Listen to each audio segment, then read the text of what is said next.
ജീവിതത്തിൽ കൂടുതൽ നടക്കാൻ ശ്രമിക്കുക. അതുപോലെ തന്നെ അമിതമായ ചിന്തകൾ ഒഴിവാക്കാൻ ശ്രമിക്കുക. അതുപോലെ തന്നെ നിങ്ങളുടെ ശരീരം, നിങ്ങളുടെ ഫിറ്റ്നസ് നിങ്ങളുടെ ഫിറ്റ്നസ് മെച്ചപ്പെടുത്താൻ വേണ്ടി ശ്രമിക്കുക. അതുപോലെ ടെൻഷനും സമ്മർദ്ദവും മാക്സിമം ഒഴിവാക്കണം കേട്ടോ. അതുപോലെ തന്നെ നിങ്ങളുടെ ശ്രദ്ധ കൂടുതൽ പുതിയ ശ്രദ്ധാ കേന്ദ്രം പുതിയ ഐഡിയാസ് ഒക്കെ ഉണ്ടാക്കിയെടുക്കുവാൻ വേണ്ടി നിങ്ങൾ മാക്സിമം ശ്രമിക്കുക. അതുപോലെ തന്നെ നമ്മുടെ ഫോൺ ഒരുപാട് സമയം നമ്മൾ ഉപയോഗിക്കാറുണ്ട്.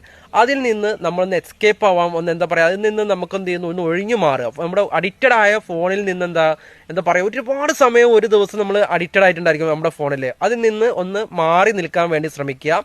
അതുപോലെ തന്നെ നിങ്ങളുടെ തലച്ചോറിൽ നല്ല ഐഡിയാസ് കുത്തി നിറയ്ക്കുക. നല്ല ഐഡിയാസ് നിങ്ങൾ നിങ്ങളുടെ തലച്ചോറിനെ കുത്തി നിറച്ച് നിങ്ങളുടെ ജീവിതം സന്തുഷ്ടമായൊരു ജീവിതത്തിലേക്ക് നിങ്ങളെ നയിക്കുക.